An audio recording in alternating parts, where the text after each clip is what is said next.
उत्तर learning hub में आप सभी का स्वागत है। हमारे पिछले के क्लास में हम लोग बात कर रहे थे linear charge distribution means charge का डिस्ट्रीब्यूशन कैसे किया जाता है। तो उसमें हम देखे थे, डिस्ट्रीब्यूशन में देखे थे हम लोग तीन टाइप्स होता है डिस्ट्रीब्यूशन ऑफ चार्ज का। पहला था लीनियर चार्ज डिस्ट्रीब्यूशन, दूसरा था सरफेस था और तीसरा था वॉल्यूम चार्ज डिस्ट्रीब्यूशन। तो हमारा लीनियर चार्ज डिस्ट्रीब्यूशन कंप्लीट हो चुका था उस क्लास में। तो आज का हमारा क्लास रहेगा सरफेस चार्ज डिस्ट्रीब्यूशन होता क्या है, इसमें फोर्स इसके वजह से कितना लगता है उसको कैलकुलेट करेंगे। तो चलिए बात करते हैं लीनियर चार्ज डिस्ट्रीब्यूशन होता क्या है जनरली। तो लीनियर चार्ज डिस्ट्रीब्यूशन में जब बात करना रहेगा, जैसे कि लीनियर तो हो गया, सरफेस चार्ज डिस्ट्रीब्यूशन में बात करते हैं। सरफेस चार्ज डिस्ट्रीब्यूशन में बात करना है हम लोग को, तो यहाँ पे रफ वर्क है। जब सरफेस चार्ज डिस्ट्रीब्यूशन में बात करें तो मान लीजिए कि कोई भी सरफेस एरिया है, कोई सा भी हो सकता है सरफेस एरिया। ये सरफेस एरिया है, स्क्वायर है, मान लीजिए सरफेस एरिया स्क्वायर का है। ये स्क्वायर है, पूरा चार्ज स्प्रेड किया हुआ है पूरा स्फेयर में। तो ये क्या हो जाएगा, सरफेस चार्ज डिस्ट्रीब्यूशन।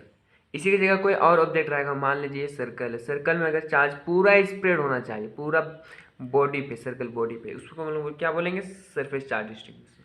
तो इसी को अब डिफाइन करना होगा। तो सेम लैंग्वेज, सेम सिंपल सा लैंग्वेज, हर एक के जो लीनियर चार्ज सेम डेफिनेशन होगा, बस थोड़ा सा हम लोग का डिफरेंट होते चला जाएगा। तो चलिए बात करते हैं इसका डेफिनेशन क्या होगा।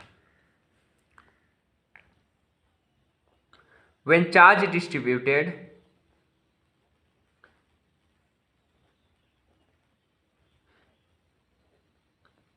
when charge distributed over the entire surface,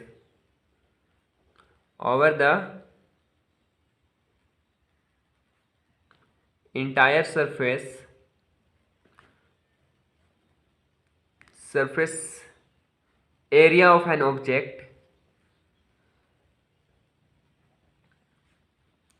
then the distribution of charge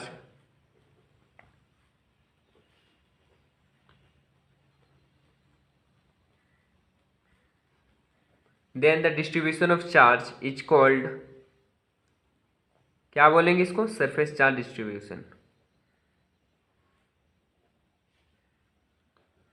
charge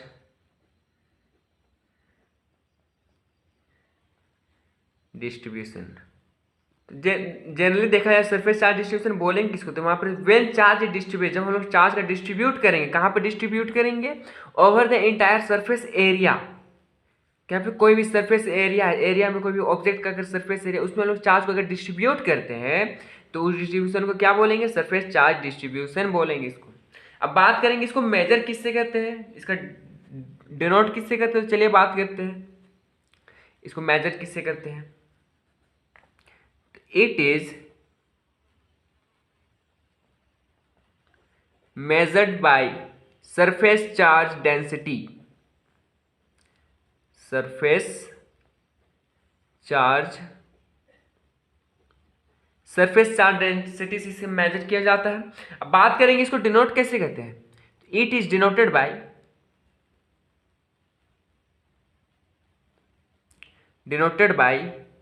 sigma से डिनोट करते हैं, सिग्मा सिंबल, ये इट डिनोटेड बाय सिग्मा। तो बात करेंगे सिग्मा, अब इसको मेजर किससे किससे करते हैं, सरफेस चार्ज डेंसिटी से, और इसको डिनोट किससे करेंगे, it is denoted by sigma से इसको डिनोट किया जाता है। तो बात करते हैं इसका कुछ फिगर देखते हैं, फिगर से क्या होता है। एक सरफेस को ऐसा ही बना लीजिए, चार्ज पूरा डिस्ट्रीब्यूट कर दीजिए इस सरफेस पे। ये हमारा हो गया सरफेस चार्ज डिस्ट्रीब्यूशन, इसी के नीचे लिखना पड़ेगा सरफेस चार्ज डिस्ट्रीब्यूशन। इसको हम लोग क्या बोलते हैं, सरफेस चार्ज डिस्ट्रीब्यूशन बोलते हैं। ये हमारा सरफेस चार्ज डिस्ट्रीब्यूशन हो गया। तो अब बात कर रहे थे हम लोग सिग्मा, ये सिग्मा से, सिग्मा के बराबर क्या होता है देखिए।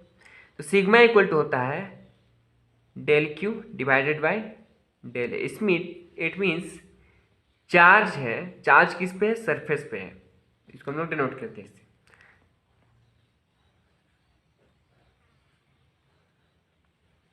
चलिए बात करते हैं 10।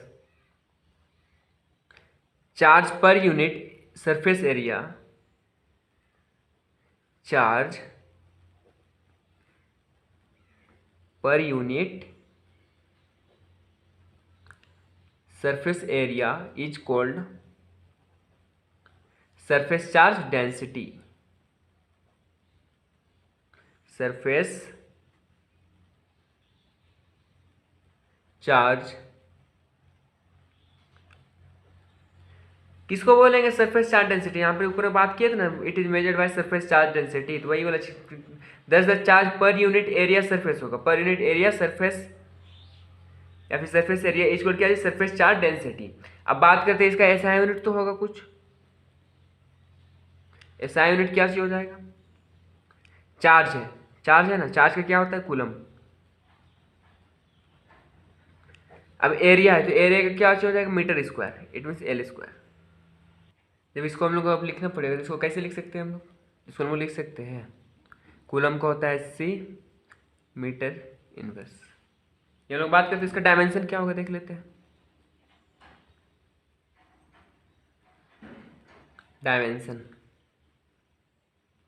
डायमेंशन इक्वेशन क्या होगा इसका? चार्ज का होता है 80, मीटर का होगा एल स्क्वायर, तो इसको क्या लिख सकते हैं हम लोग? M naught L inverse T A. जब बात करेंगे हम लोग डायमेंशन इक्वल उसको लिखते हैं एम एल टी के फॉर्म में इसको लिखा जाता है विद इन स्क्वायर ब्रैकेट। तो यहाँ पे एम नहीं है इसलिए एम नोट एम मतलब एम का पावर 0 का इसका वैल्यू कितना हो जाएगा? 1 हो जाएगा। इससे मल्टीप्लाई आएगा तो कुछ फर्क नहीं पड़ेगा, इसलिए हम लोग एम नोट लिखते हैं। तो चलिए बात करते हैं इसके साथ अब फोर्स कितना लगता है। It means force due to surface charge distribution में बात करेंगे, तो फोर्स इसमें कितना लगता है उसमें बात करते हैं। चलिए हमारा सरफेस चार्ज डिस्ट्रीब्यूशन का बात नेक्स्ट टॉपिक है, force due to surface charge distribution की वजह से किसी ऑब्जेक्ट या फिर किसी पॉइंट पर कितना चार्ज लगता है उसको कैलकुलेट करेंगे। तो चलिए बात करते हैं, इसको कैलकुलेट करने का बात आ चुका है। तो हम लोग जब पिछले वाला लीनियर वाले टर्म में देखे थे, लीनियर चार्ज डिस्ट्रीब्यूशन में, तो वही सेम काम इसमें करेंगे, बस जहाँ पे लेमडा था वहाँ पे सिग्मा वाला काम हो जाएगा। चलिए ना बात करते हैं। तो पहले इसका फिगर समझाया जाए। तो फिगर देखिए, Y axis, X axis, Z axis, ये ओरिजिन है, वाई एक्सिस, एक्स एक्सिस। तो बात करते हैं, यहां पे एक चार्ज है क्यू नोट, यहां पे चार्ज है डेल क्यू। इट मीन्स यहां पे मान लीजिए एक डेल क्यू तो मानना पड़ेगा हम लोग को, कंफर्म है। तो यहाँ पे सरफेस है, सरफेस चार्ज डिस्ट्रीब्यूशन की वजह से बात करते हैं, यहाँ पे सरफेस है, कोई सा भी सरफेस बना सकते हैं। यहाँ पे सरफेस है, तो ये पूरा सरफेस का कैलकुलेट ना करके हम लोग यहाँ पे स्मॉल पार्ट को, इसलिए यहाँ पे डेल क्यू चार्ज लिया जाता है, स्मॉल पार्ट को कैलकुलेट करते हैं। इसलिए जब बात करेंगे यहाँ से ओरिजिन से इसका पोजीशन वेक्टर का, तो यहाँ पे एक पोजीशन वेक्टर बनेगा, R1 ले लीजिए इसको, और एक क्यू नोट पे ले लीजिए R नोट, पोजीशन वेक्टर हो गया। अब बात करेंगे ये डेल क्यू इस पे कितना फोर्स लगा रहा है, तो फोर्स किस पे लगाएगा? क्यू नोट पे। कौन लगा रहा है? Del Q. डेल क्यू किस पे फोर्स लगा रहा है? क्यू नोट पे। तो यहाँ पे कितना लग रहा है? फोर्स लग रहा है। तो कहाँ से कहाँ आ रहा है? देखिए डेल क्यू किस में? 1 में, किसके? तो और R0 के आर, इसको क्या लिख सकते हैं? R10 लिख सकते हैं। तो R10 क्या लिख सकते हैं? R0 minus R1। चलिए अब बात करते हैं, फिगर क्लियर है। अब बात करेंगे यहाँ पे फिगर एक बार देख लीजिए। यहाँ पे एक चार्ज है पॉइंट क्यू, यहाँ पे सरफेस है। सरफेस हम लोग छोटा सा चार्ज, मतलब पूरा सरफेस चार्ज का ना लिखिए, एक छोटा पार्ट का लिखते हैं सरफेस को, जितना चार्ज उससे हम लोग चार्ज पहले निकालेंगे। तो एक डेल क्यू चार्ज फोर्स लगा रहा है किस पे? क्यू नोट पे। तो यहाँ पे फोर्स लगा, तो कहाँ से कहाँ आ रहा है? देखिए ये 1 है, इसको बोल सकते हैं 1। तो 1 से कहाँ आ रहा है? 0 की ओर। तो बात वही है, इसको डिफाइन करते हैं। चलिए ना अब निकालते हैं हम लोग, डायरेक्ट फोर्स निकालेंगे। तो बात करेंगे हम लोग, अभी तक तो सिर्फ कूलम्स लॉ ही जानते हैं, तो कूलम्स लॉ ही से हम लोग काम करेंगे। तो अकॉर्डिंग टू कूलम्स लॉ,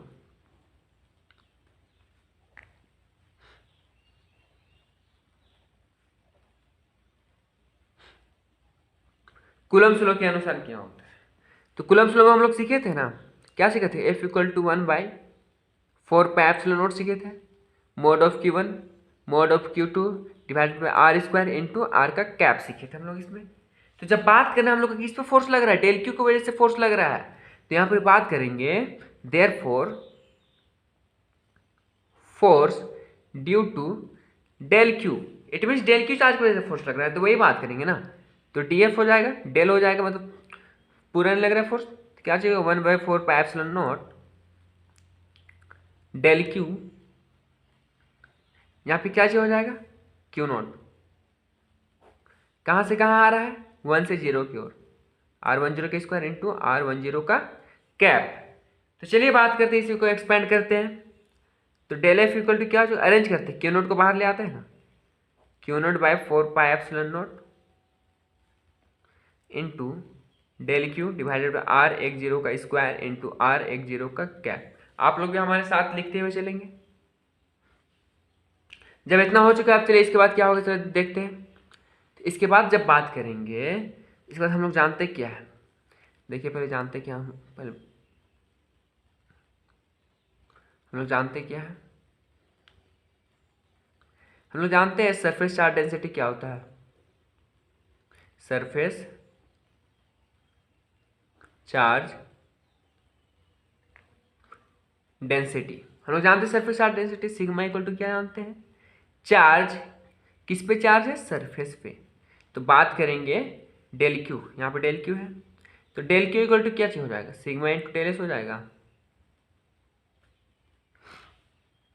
इसी को यहाँ पे पुट किया जाए, तो यहाँ पे क्या करना है del F, therefore del F equal to क्या चीज हो जाएगा, Q naught divided by 4 pi epsilon naught sigma into del S divided by R10 का स्क्वायर इंटू R10 का कैप। ये हमारा चार्ज किसकी वजह से है, स्मॉल डी एफ के, मतलब स्मॉल डेल्टा डेल्टा क्यू की वजह से फोर्स था। अब बात करें जब हम लोग का डेल निकल गया है, तो अब बात करेंगे लोग पूरा सरफेस से कितना लग रहा है फोर्स, तो बात करेंगे फॉर ऑल डेल एस, पूरा सरफेस में बात करेंगे, जितना होगा पूरा में बात करेंगे, पूरा सरफेस में, तो क्या पूरा का फुल हो जाएगा, तो क्या हो जाएगा F equal to Q naught by 4 pi epsilon not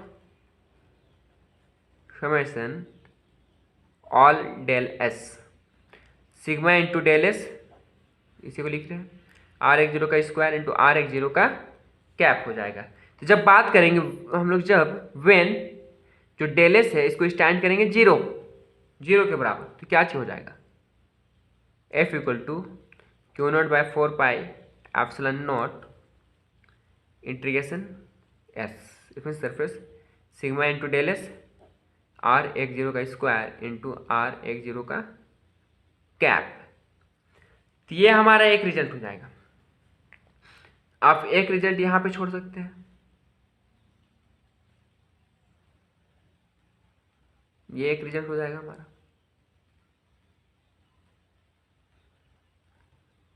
अगर इसी को ब्रॉड किया जाए, थोड़ा सा एक दो लाइन और इसको बढ़ाया जाए, तो इसको हम लोग लिख सकते हैं, क्या लिख सकते हैं चलिए देखते हैं ना। तो जब बात करेंगे इसी को थोड़ा सा एक्सपेंड किया जाए, तो क्या चीज जाएगा 4 pi epsilon naught S sigma into del S, इसको क्या लिख सकते हैं R10 वेक्टर का मोड का स्क्वायर इंटू, इसको क्या लिख सकते हैं R10 का वेक्टर का साइन R10 का मोड का वेक्टर। अब ये कहाँ से लिखे, यहाँ पे बताइए। बात कर रहे हैं हम लोग ए कैप इक्वल टू क्या चाहिए होता है, A vector divided by mod of vector वे, ये फॉर्मूला है 11th क्लास का टॉपिक। तो क्या हो जाएगा यहाँ पे F equal to Q naught by 4 pi epsilon naught summation S sigma into del S, base same है तो क्या पावर ऐड हो जाएगा, तो क्या हो जाएगा R10 मोड का cube into R10 vector. Force equal to क्या हो जाएगा finally Q naught by 4 pi epsilon naught surface sigma into del S, इसको लिख सकते हैं R0 माइनस R1 वेक्टर को mod cube into R0 minus R1 within round bracket. ये हमारा फाइनल एक्सप्रेशन हो गया। अब ये फाइनल एक्सप्रेशन हो चुका है। बाय द वे एग्जाम में पूछेगा तो सेम एज बनाना है। आप एग्जाम में पूछेगा यहाँ भी छोड़ सकते हैं, चाहे यहाँ छोड़ सकते हैं, अगर मन करे तो यहाँ भी आ सकते हैं। तो ये हमारा क्या था, ये हमारा क्या था, नीचे लिखिएगा इसका आप लोग। This is the total charge, total force on Q naught due to surface charge distribution. तो वही पहले बात की हम लोग कि this is the total charge on Q naught पे कितना चार्ज लग रहा है, किसके वजह से, सरफेस चार्ज डिस्ट्रीब्यूशन की वजह से, वही हम लोग निकाल चुके हैं यहाँ पे। तो जब बात करना था हम लोग को तो सेम एज हुआ हम लोग का पूरा इसमें। तो जहाँ पे हम लोग बस का क्या था, लेमडा था, वहाँ पे बस सिग्मा आ गया है। और जहाँ पे यहाँ पे लेमडा के लिए एल जा रहा था, वहाँ पे लेमडा के लिए क्या हुआ, एस आ गया। तो सेम एज सोल्व होगा, बस एक कॉन्सेप्ट आपको लेना पड़ेगा, एक में आपको फोकस करना, बाकी अपने आप सोल्व हो जाएगा। तो बात करेंगे अब ये जो क्वेश्चन है, ये जो हमारे force due to surface charge distribution है, अगर एग्जाम में पूछता है आपको इसमें क्वेश्चन कैसे बनता है, क्वेश्चन कैसे इसमें बना के देगा, तो हम आप लोगों को क्वेश्चन बताए थे इसका कि क्वेश्चन कहाँ से बनाएगा, कैसे बनाएगा। मैं आप लोग क्वेश्चन लिख देते हैं, बगल में ही लिख दे रहे हैं कैसे बनाता है question. Find force at a point due to surface charge distribution. Exam में आपको अगर ये क्वेश्चन पूछेगा तो उसके लिए ये क्वेश्चन आएगा। तो चलिए बात करते हैं, हमारा नेक्स्ट टॉपिक होगा इसी का थर्ड था, क्या था, वॉल्यूम चार्ज डिस्ट्रीब्यूशन क्या होता है। हमारा 1A का लास्ट टॉपिक होगा volume charge distribution.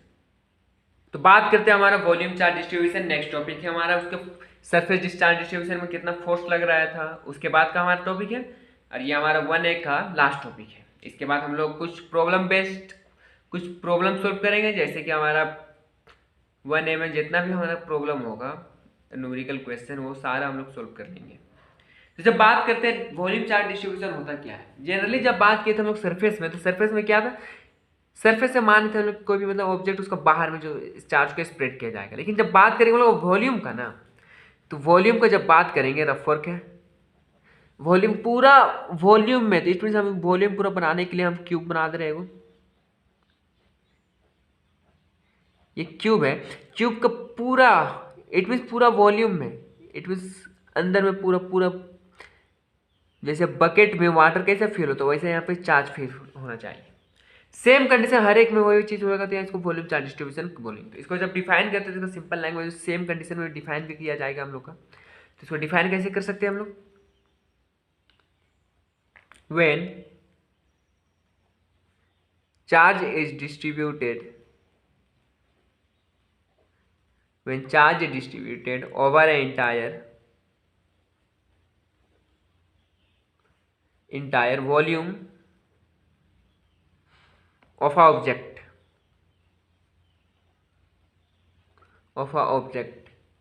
then the distribution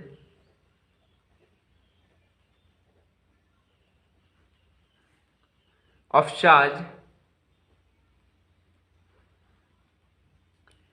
is called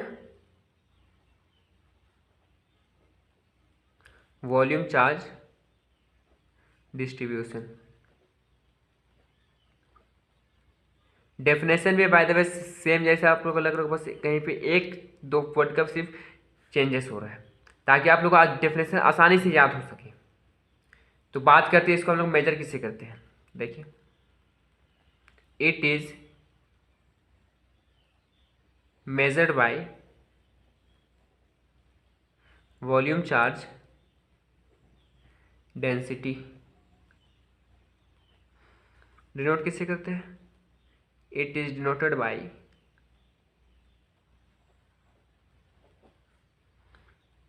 raw. Symbol कुछ इस प्रकार से होगा रॉ का। तो बात कर रहे थे हम, इसको डिनोट हो गया, किसको बोलते हैं, व्हेन चार्ज डिस्ट्रीब्यूटेड। चार्ज को हम लोग डिस्ट्रीब्यूट करेंगे, कहाँ पे करेंगे, over a entire volume of an object, कोई भी ऑब्जेक्ट हो उसका पूरा वॉल्यूम में, then the distribution of charge, उस प्रकार का डिस्ट्रीब्यूशन ऑफ चार्ज क्या बोलते हैं, वॉल्यूम चार्ज डिस्ट्रीब्यूशन। इसको मेजर किसे करते हैं, वॉल्यूम चार्ज डेंसिटी से, और डिनोट किसे करते हैं, रो से। तो चलिए बात करते हैं इसका फिगर कैसा होगा, बता दीजिए एक बार। फिगर में सिंपल से क्यूब बना दीजिए और चार्ज डिस्ट्रीब्यूट कीजिए।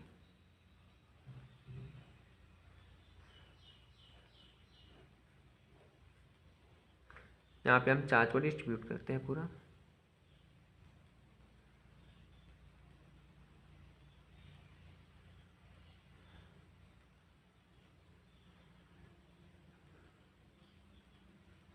चार्ज डिस्ट्रीब्यूट हो चुका हम लोग,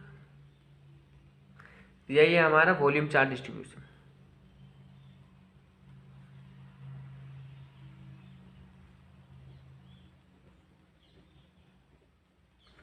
क्या हमारा वॉल्यूम चार्ज डिस्ट्रीब्यूशन, यही है हमारा। तो जब बात करेंगे, जब हम लोग सब में बात किए तो यहाँ पर रो इक्वल टू क्या चीज़, यहाँ बात किए थे पिछले वाला बात है, सिग्मा इक्वल टू क्या होता है, रो इक्वल टू क्या हो, देखिए ना रो इक्वल टू क्या होगा, रो इक्वल टू क्या चीज़ हो जाएगा, डेल क्यू। चार्ज किस पे है, वॉल्यूम पे है, चार्ज किस पे है, वॉल्यूम पे है। तो इसको अब हम लोग वॉल्यूम चार्ज डेंसिटी को डिफाइन करते हैं ना, 10 चार्ज पर यूनिट वॉल्यूम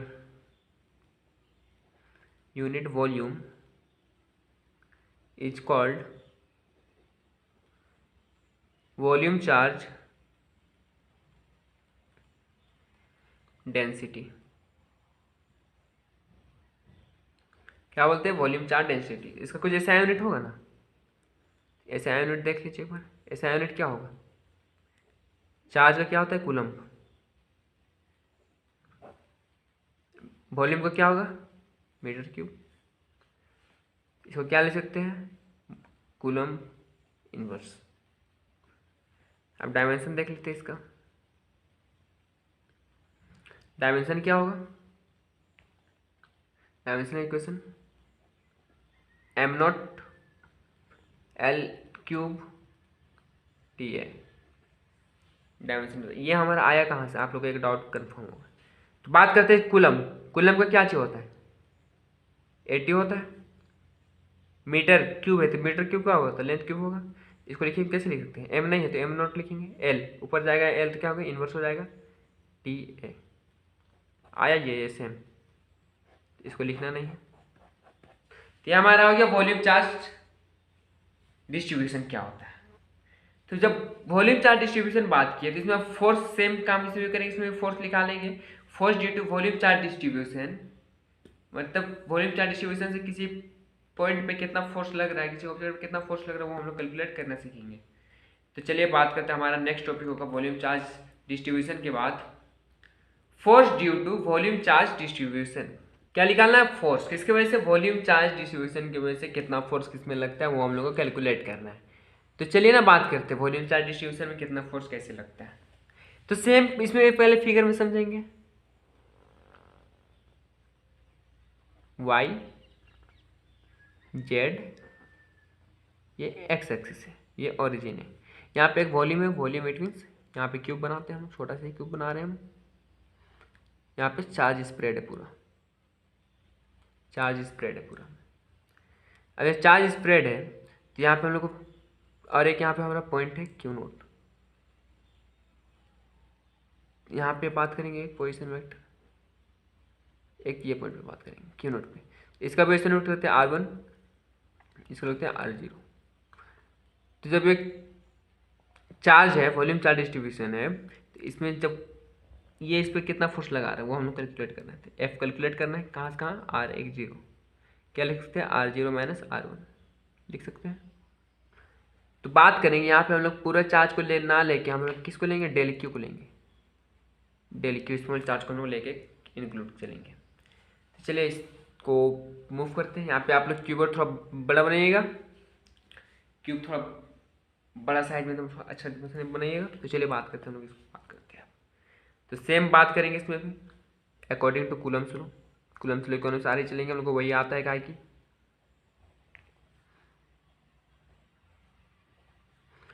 हम लोग कूलम्ब स्लो में सीखे थे, क्या सीखे, सिर्फ कूलम्ब स्लो ही सीखे हैं। क्या सीखे थे, 1/4πε0 mod of Q1 mod of Q2 divide by R² into R10 का R का कैप सीखे थे हम लोग इतना। तो यहाँ पर फोर्स किससे लग रहा है, डेल क्यू की वजह से लग रहा है Q0 पे। तो बात करेंगे देयरफॉर फोर्स ड्यू टू किससे लग रहा है, डेल क्यू से, निकालिए ना। तो डेल एफ कितना हो जाएगा, डेल एफ इक्वल टू हो जाएगा 1/4πε0 डेल क्यू, और एक चार्ज Q0 है, R10 का स्क्वायर इंटू R10 का कैप होगा। R10 का स्क्वायर यहाँ से डिस्प्लेसमेंट वेक्टर है, ये दोनों का डिस्टेंस है, R10 का कैप वही लिखे यहाँ पे। तो जब बात करेंगे इसको आप थोड़ा सा एक्सपेंड करते हैं, तो डी एफ इक्वल टू क्या होगा, करना कुछ नहीं है, Q0 को बाहर निकाल दीजिए, Q0/4πε0 यहाँ पे डेल क्यू R10 का स्क्वायर इंटू R10 का कैप, हम लोग यही जानते हैं। तो इसको हम लोग लिख सकते हैं, क्या लिख सकते हैं डेल क्यू को, देखिए यहाँ पे volume charge density, volume charge density हम लोग क्या जानते हैं, rho equal to del Q by del V जानते हैं। हमें क्या लेना, डेल क्यू लिखना है, तो डेल क्यू इक्वल टू क्या होगा, रो इंटू डेल वी, इसी को बस लिखेंगे। क्या चीज हो जाएगा यहाँ पे, force del F equal to Q0/4πε0, क्या लिख सकते हैं डेल क्यू को, रो इंटू डेल वी, R10 का स्क्वायर इंटू R10 का कैप। ये हमारा क्या है,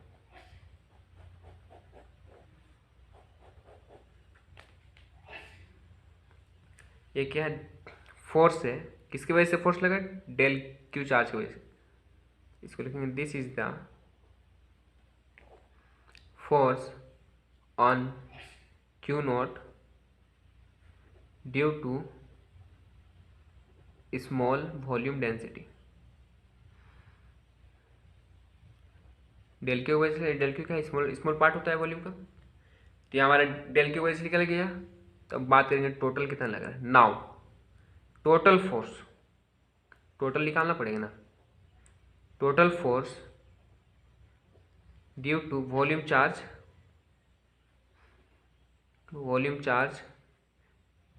डिस्ट्रीब्यूशन। तो टोटल चार्ज कितना लगेगा वो बता दीजिए ना हमको। तो चलिए बात करते हैं, टोटल लगेगा for all del L, for all del V, जितना भी डेल वी सबके लिए बात करेंगे हम लोग, सबके लिए बात करेंगे। तो क्या चाहिए हो जाएगा, चलिए देखते हैं, एफ इक्वल टू क्या चाहिए हो जाएगा, Q0/4πε0 होगा, समेशन डालेंगे, किसके लिए, ऑल डेल वी की वजह से बात कर रहे हैं हम लोग, क्या ऑल डेल वी की वजह से बात कर रहे हैं। तो कहाँ से यहाँ पे क्या होगा, रो इंटू डेल वी हो जाएगा, डेट R10 का स्क्वायर इंटू R10 का कैप। अब जब बात करेंगे ऑल डेल वी था, जब डेल वी को हम लोग स्टैंड करेंगे 0 को अप्रोक्स, तो when del V stand to 0, जब तो क्या हो जाएगा, एफ इक्वल टू क्या होगा, Q0/4πε0, यहाँ पे भी डाल दीजिए, इंटीग्रेशन का साइन देके, यहाँ पे rho into del V divide by R10 का स्क्वायर इंटू R10 का कैप। यह हमारा एक रिजल्ट हो चुका है। एग्जाम में अगर चाहे तो आप यहाँ तक छोड़ सकते हैं। इसी को अगर एक्सपेंड करना है तो एक्सपेंड इसको कैसे करेंगे, चलिए देखते हैं। उसी को एक्सपेंड करके हम लोग, तो इसको हम क्या लिख सकते हैं, इसको लिख सकते हैं एफ इक्वल टू Q0/4πε0 लिख सकते हैं, del V integration of V del V, इसको लिख सकते हैं R10 मोड का स्क्वायर इंटू R10 का वेक्टर का साइन इंटू R10 मोड का वेक्टर। ये दोनों का बेस सेम है, बेस सेम है तो क्या होगा, बेस सेम है तो क्या होगा, चलिए बताते हैं अभी हमको। आप दोनों का बेस सेम है, इसका और इसका, तो क्या हो जाएगा, होगा यहाँ पे F equal to Q0/4πε0 integration volume rho into del V, base है तो पावर ऐड हो जाता है, क्यूब इंटू R10 का कैप, यही होगा। तो चलिए बात करते हैं, यही हो जाएगा। तो क्या हो जाएगा यहाँ पे F equal to Q naught by 4πε0 integration of v rho into del V. इसको हम लोग लिख सकते हैं r0 माइनस r1 का मोड का cube into r0 minus r1। ये हमारा फाइनल हो गया, ये हमारा फाइनल एक्सप्रेशन है, फाइनल एक्सप्रेशन है। तो ये हमारा क्या है, this is the total force on Q naught due to किसकी वजह से, वॉल्यूम चार्ज डिस्ट्रीब्यूशन।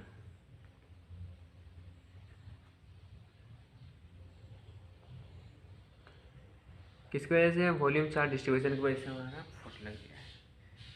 तो ये हमारा था 1A का, 1A हमारे यहाँ पे कंप्लीट किया। हमारा कहते हैं total force due to volume charge distribution. तो बात करते हैं ना, तीनों का एक्सप्रेशन लिख के देखते हैं क्या सिमिलरिटीज हम लोग को निकल के आता है। अब ये हमारा आप लोग का यहाँ तक हमारा नोट्स कंप्लीट हो चुका है। तो हमारा नेक्स्ट क्लास में जब भी होगा, तो नेक्स्ट क्लास हमारा होगा क्या चीज, हम लोग कुछ कुछ एक्सप्रेशन न्यूमेरिकल क्वेश्चन जो 1A में जितना भी होगा, इट मीन्स नेक्स्ट क्लास होगा हमारा, next class numerical based on, किसमें न्यूमेरिकल बेस्ड होगा, 1A का जितना भी होगा, 1A में जितना भी न्यूमेरिकल होगा वो हमारे इसमें कंप्लीट होगा। तब जब बात कर रहे थे हम लोग, जब ये हमारे तीनों के लिए linear charge distribution, surface charge distribution, volume charge distribution, तीनों के लिए हम लोग, तो फोर्स फाइनली कितना आया था देखिएगा, रफ वर्क ये सब नोट यहाँ पे कंप्लीट हो जाता आपका। यहाँ से अब rough work charge, rough work है बस। देखिए एक फोर्स आया था F equal to Q naught by 4πε0, integration of आया था आपका L lambda into del L divide r10 का स्क्वायर इंटू r10 का कैप, बस हम इतना ही लिखेंगे। एक हमारा आया था final expression F equal to Q naught by 4πε0 integration of S sigma into del S r10 का स्क्वायर इंटू r10 का कैप। एक एक्सप्रेशन आया था हमारा F equal to Q naught by 4πε0 integration of V rho into del we r10 का square r10 का cap. Similarities देखें यहाँ पे, बस यहाँ पे इंटीग्रेशन में यहाँ पे सिग्मा है तो यहाँ पे लेमडा है तो एल लग रहा है, और लेमडा इंटू डेल एल, यहाँ पे क्या है एस है तो सिग्मा इंटू डेल एस, यहाँ पे भी है तो क्या रो इंटू डेल वी। तो यही हमारा इसमें सिमिलरिटीज है। एक हमारा एक का कॉन्सेप्ट बनाइए, बाकी को अपने से ट्राई कीजिए, A to Z आपको कंप्लीटली आपसे सोल्व होगा। तो यही हमारा था कंप्लीट। तो हम लोग इसमें पढ़े क्या किया, एक बार इसमें हम लोग गौर करते हैं। हम लोग पहले पढ़े थे कि यहाँ पे चार्ज होता क्या है, चार्ज पढ़े थे, कुछ नोट लिखे इसमें हम लोग पढ़े थे, कंडक्टर क्या होता है, सेमीकंडक्टर क्या होता है, इंसुलेटर क्या होता है, डाइइलेक्ट्रिक क्या होता है, पढ़े थे हम लोग इतना। उसके बाद हम लोग बात करने आए थे प्रॉपर्टीज ऑफ चार्ज। तो प्रॉपर्टीज ऑफ चार्ज हम लोग किए थे। उसके बाद बात किए थे चार्ज, चार्ज कितने प्रकार का होता है, तो जब हम लोग बात किए चार्ज 2 प्रकार का होता है। 2 प्रकार का जब बात किए थे, 2 प्रकार को एक पॉजिटिव चार्ज था, एक नेगेटिव चार्ज हम लोग बात किए थे, इसका यूनिट डायमेंशन बात किए। उसके बाद बात किए हम लोग charge, cause of charging, cause of charging क्या होता है। उसके बाद बात करते हैं मेथड ऑफ चार्जिंग, चार्जिंग का कौन कौन सा मेथड है। अब इतना बात करने के बाद हम लोग आए थे कूलम्ब लॉ में, कि कूलम्ब लॉ होता क्या है, उसका स्केलर फॉर्म, वेक्टर फॉर्म, इतना हम लोग क्लियर कर चुके थे। उसके बाद बात किए थे हम लोग इसका यूनिट और डायमेंशन में, यूनिट डायमेंशन बात किए। उसके बाद कूलम्ब लॉ का यूनिट डायमेंशन। उसके बाद हम लोग बोले कि थोड़ा सा ये क्या था, चार्ज और मास के बीच में डिफ्रेंशिएट करते हैं। तो चार्ज और मास के बीच में हम लोग फिर डिफ्रेंशिएट करने लगे। डिफ्रेंशिएट करने के बाद हम लोग का स्टार्ट हुआ distribution of charge. Distribution of charge हम लोग करने लगे। डिस्ट्रीब्यूशन ऑफ चार्ज में हम लोग इसका 3 टाइप्स था, एक लीनियर था, एक सरफेस था, एक वॉल्यूम था। ये तीनों का कंप्लीट किए। ये तीनों का था कि इसमें फोर्स कितना लगता है वो कैलकुलेट करना था, इसके वजह से। यहाँ पे फोर्स हम लोग कैलकुलेट कर चुके थे, कर लिए, फोर्स कैलकुलेट पूरा कंप्लीट हो चुका है। तो हमारा जो नेक्स्ट क्लास होगा इसी के कंटिन्यू, इसी के आगे होगा न्यूमेरिकल बेस्ड ऑन 1A। तो न्यूमेरिकल जितना भी न्यूमेरिकल होगा इस पे बेस्ड हर एक न्यूमेरिकल पे हम लोग डिस्कस करेंगे हमारे नेक्स्ट क्लास में। तो आज का सेवा यहीं तक रखते हैं। अगर वीडियो अच्छा लगा हो तो लाइक शेयर सब्सक्राइब जरूर कीजिएगा। धन्यवाद।